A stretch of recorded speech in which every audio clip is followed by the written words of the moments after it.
I'm Becky Meagher, and welcome to Transitions, Body, Mind, Spirit. Transitions. We all have had so many transitions in our life, and I like to use the metaphor of triathlon, something I've been doing for about 12 years. It's the idea of the first transition, you're swimming, and then you transition again to the bike, and then you transition again to the run, and that's a metaphor for what we do in life. And I have an amazing woman here who is our guest, who does it all. She is a wife, a mom of 3 amazing kids, a business owner of 2 businesses, and a triathlete and an athlete. And what do you do when you have all these things going on and you find out one of the things you love the most, maybe it might be a little hiccup because your hip has a problem. In fact, maybe you might have to get a hip replacement. So we have an amazing story here, which may become a book, on how do you deal with that. And we have Becky Sharpe here. And Becky, thank you for being here. Thank you so much for having me. It's great. All right. Tell us about the story of how you began finding out that maybe after running all your life, there was some little twinges going on. Sure. At first I thought I had maybe strained a hip flexor. I was getting a tightness and a stinging in that muscle that runs down the front of your thigh. And this was like 4 years ago? It's about 4 years ago, and with hindsight I began to think that it had been going on for longer. When I would ride sometime, my hip would catch and then I would have to sort of unclick it. And I noticed some yoga poses would sometimes aggravate it, sometimes loosen it up. And I was on a run one time, and the aggravation actually completely stopped my run. So I had to stop and walk and not continue, which had never happened. It was the equivalent of having a really bad sprained ankle, but in your hip. I couldn't do any weight bearing. Wow. Wow, and so you were having these warning signs, something wasn't right. Something wasn't right, and you train and train and train, and it should be easy. So then what happened?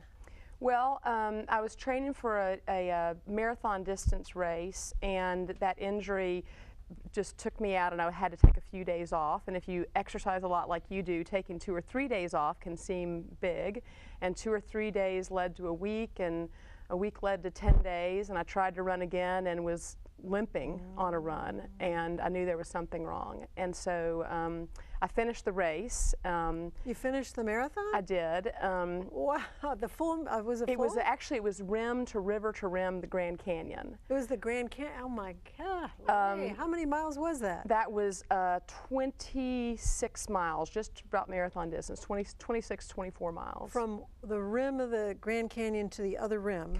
You go know it's from the south rim of the Grand Canyon down to the river and back. Wow, going up. Right. Up the Grand Canyon. And so you, in my case, you run it down, but it's more of a hike up. Okay. Wow, that's amazing in itself. Let alone you were hurting and you finished it anyway. Yeah. So your tolerance for pain is pretty high.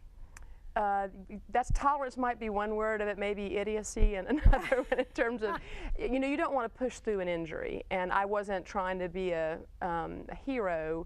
I just wanted to run and wanted to exercise. So when I got back, I did go to the doctor, and they diagnosed me with a labral tear. And a labral, for everybody out there, what does that mean, a labral? So if I get it correctly, if your hip joint's like this, the muscle that runs over the ball is the labrum. And and so it keeps and it moves and just everything in there supposed to be nice and smooth. And my joint itself, with that round joint, was jagged, and it had torn the labrum over time. And he explained that it sort of exploded. It looked like a solar sun patch. You know, it looked like it was no longer there. So it was bone on bone. Oh, no wonder it's hurting. Right. Wow. Yeah. And so he looked at that, and this was an X-ray. He could tell. And then what? He said that I needed to have the labrum repaired, and that his hope was that that would give me 5 years till I had to have my hip replaced, but that genetically my hip and just over time it was not in good shape. And So I had the repair done, and when you have the labral repair done, you're non-weight bearing for 10 to 12 weeks. Non-weight bearing. So on crutches. Crutches. Crutches. Crutches. From running the rim to rim to, okay, now you're on crutches for how many weeks? 12 weeks. 12 3 months. weeks. 3 months. Whoa, that must have been. How did you handle that mentally? It was tough. I remember I was in the doctor's office when he first told me that I was going to have the labral repair, and I got very emotional because he was basically saying I probably wouldn't be running anymore.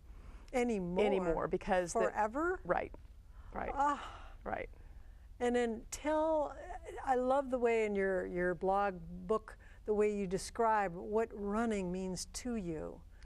Well, I think what I talk about is it really comes from a place of love for me. So my father started running in the early 70s, and I still remember him coming back from a run, and he was hot and sweaty, and he breathing heavy, and he said, "I just ran 2 miles."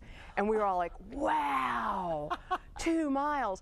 And then we watched him train, and he trained for a marathon, and he ran 6 miles 5-6 days a week.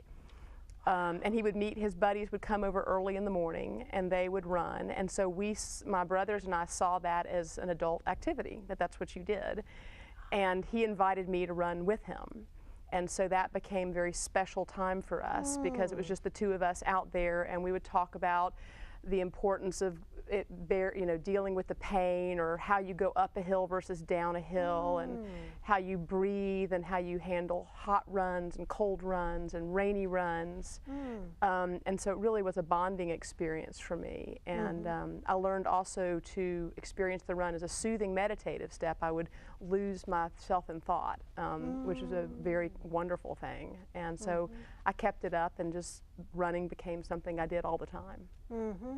But then here we are, you're told you have to be on crutches for 3 months, and maybe this might be the end of your running, which means so much to you. It's such a dear thing.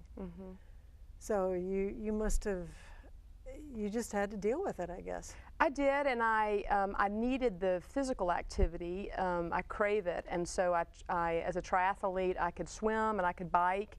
And instead of pounding exercises like running, I incorporated the elliptical, and that's okay, but there's just nothing like the sound of your feet on pavement or on trails for me.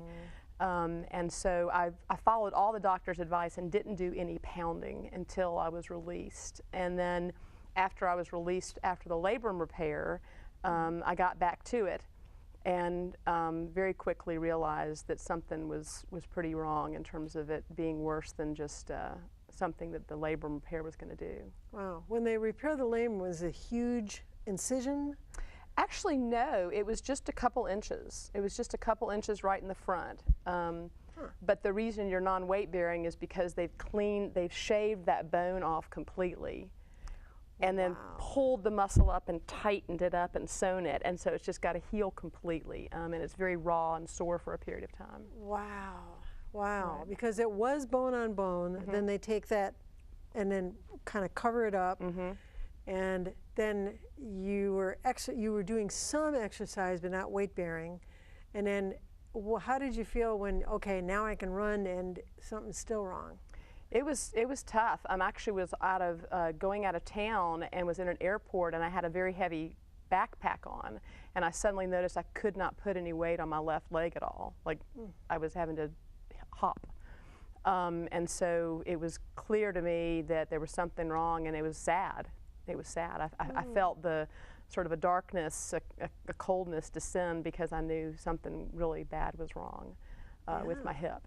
Yeah, so back to the doctor and say, hey, what's going on? Back to the doctor. They gave me a nice deep shot of cortisone, and I was so excited because I got the cortisone shot, and I asked the doctor if I could go work out. He said, yes, do that and see what happens, and I immediately went for a light jog and was running some stairs over to the stadium, and 4 hours later it wore off completely. And so I called the doctor's office and said, how long is this supposed to last? And they said, about 3 months. I said, 3 months? It's gone. So it gave me a half a day of relief, and then that was all she wrote.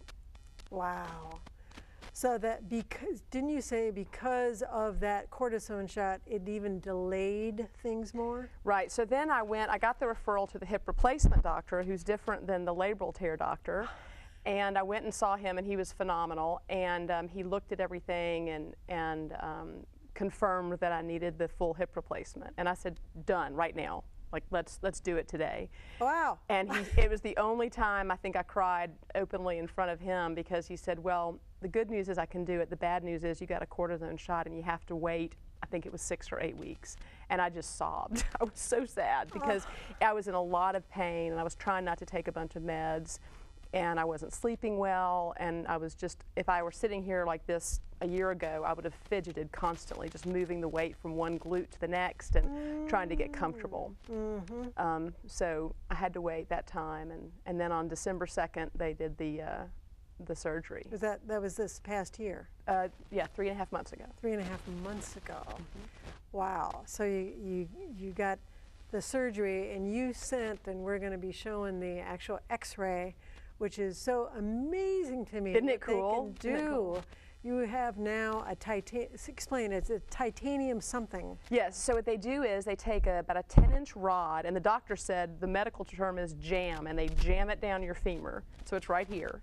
And then they cut your leg off, and they screw Cut your leg off? You know, they have to take the ball and socket that's bad off. So they cut this ball and socket off, and they screw on a beautiful ceramic ball, and then they put a titanium socket in there and get you all aligned. You have to be down to the centimeter. The legs have to be completely aligned, or you'll limp or won't, you know, walk straight forever.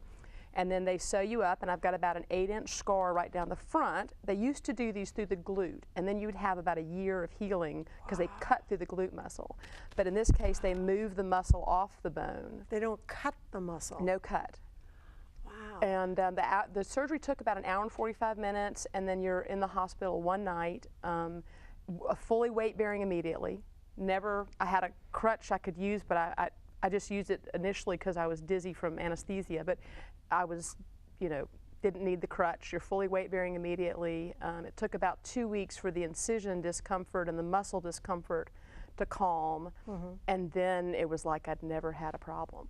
It was unbelievable. Whoa, that is amazing. Yeah, really incredible. But you do have this large incision that has to heal also.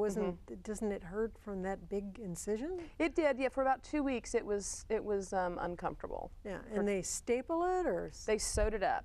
So you have stitches there, and so you have a nice little pretty little mark there. Yeah. And I'm happy to, I'd have an ugly mark for the difference in pain-free living, because it's amazing. Wow.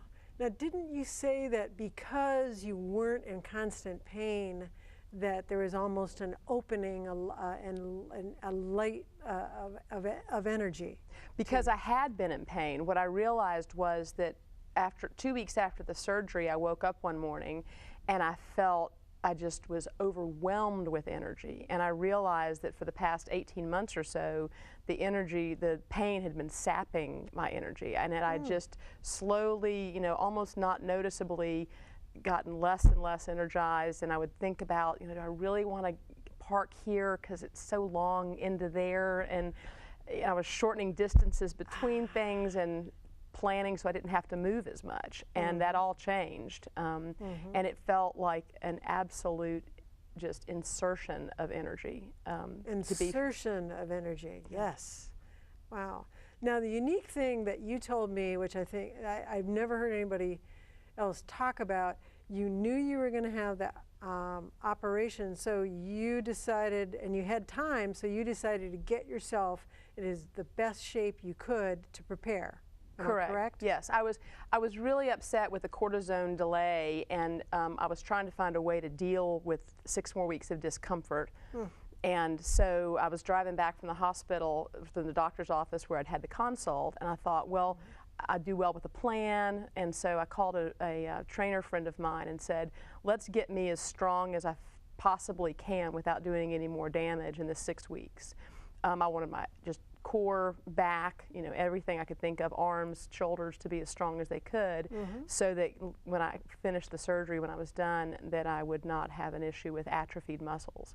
So he put together a plan, and which helped me also just with the time and having to wait. I'm very impatient.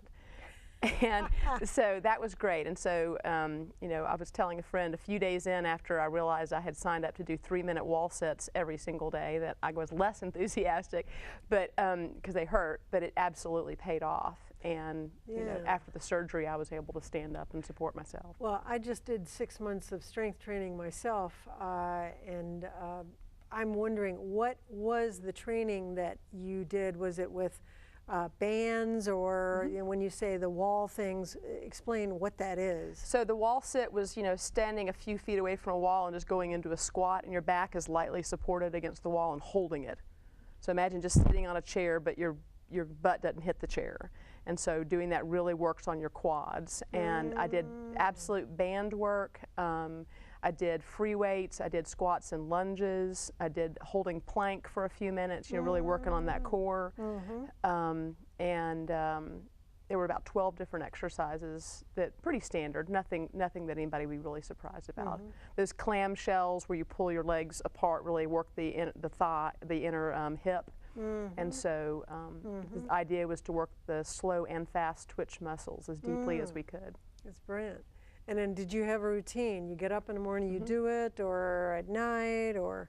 It was my morning routine. So I wake up, I'm driven to exercise in the morning. It's just the natural. How funny. That is amazing. It's a sickness. Yeah. But you get it done. You get it done. There's no excuses. And I roll out of bed and just do it, often in pajamas, you know, just before anything else happens. And it didn't take that long. I mean, it was not an hour-long workout. It was a 20-minute workout at most. So. So your muscles were prepared, and you were also swimming, right, and biking?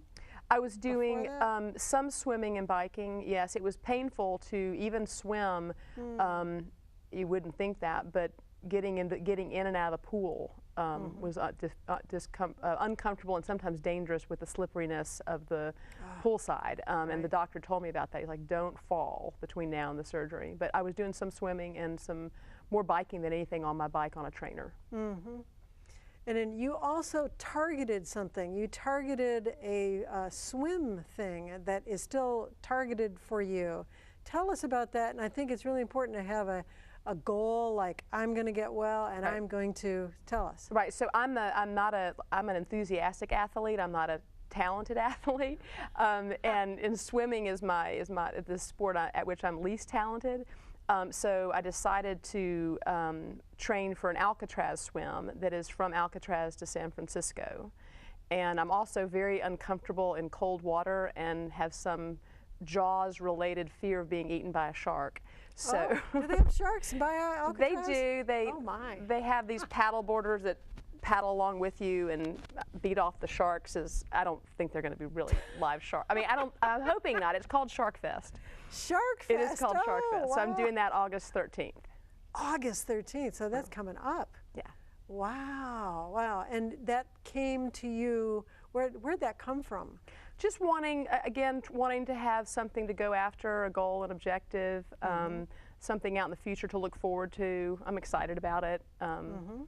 Always good to face your fears, and those two things make me uncomfortable. So I'm comfortable, and you're going to do it. I'm going to do it. Yeah. And isn't there a great, I looked that up actually, and isn't there a great tide thing going on there too? Or? I'm hoping it's a fast tide that goes between Alcatraz and San Francisco. So you started Alcatraz? There's a current, yeah. Yes. You started Alcatraz, but they do have, intentionally, they have these paddle boarders out there so you don't get swept out to sea.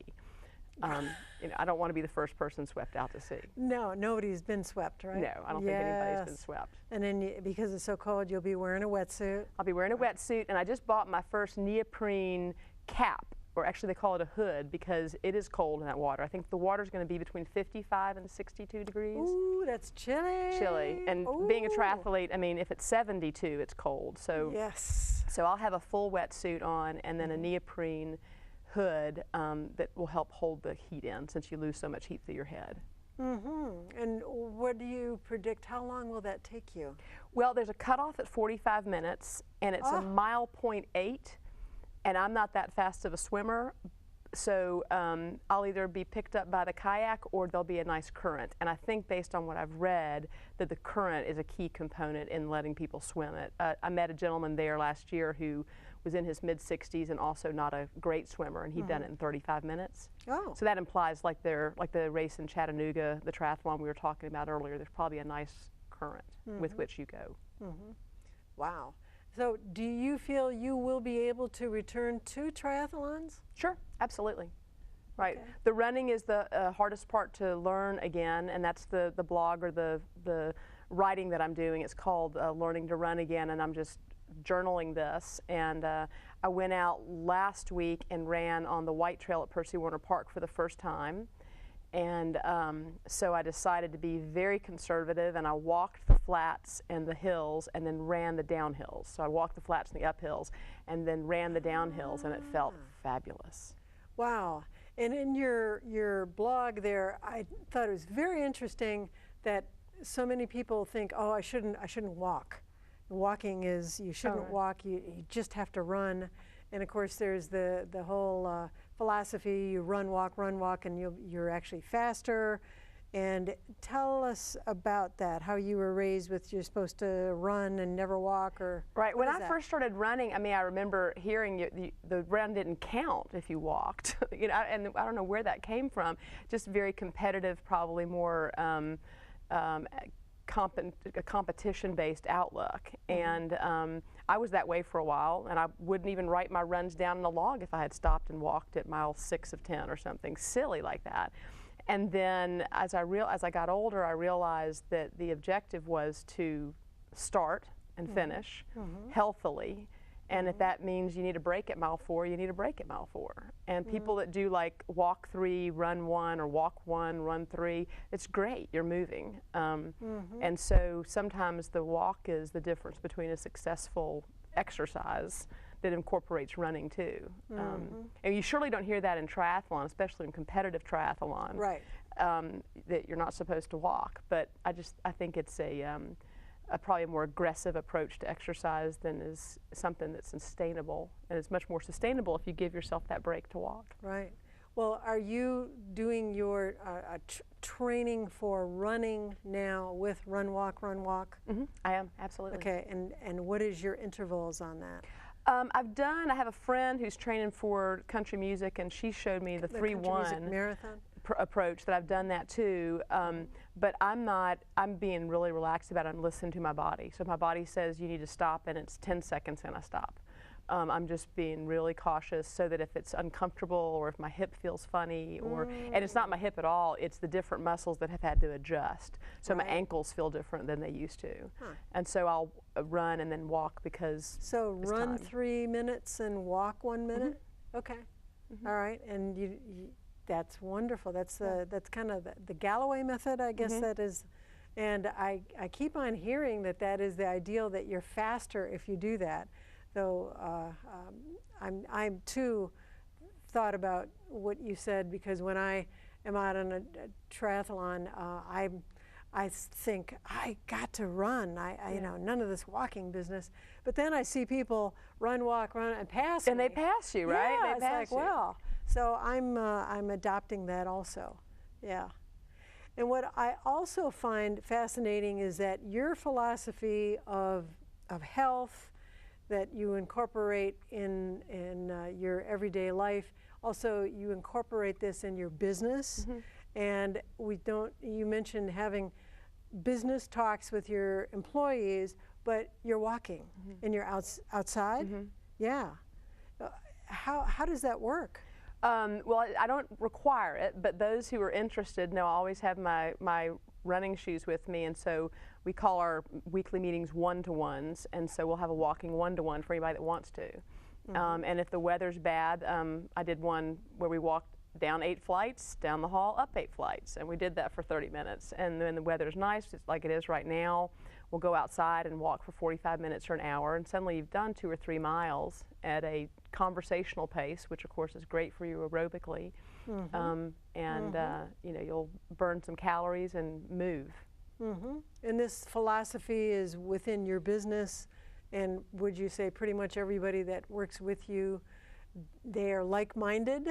Not at all. No. No, not at all.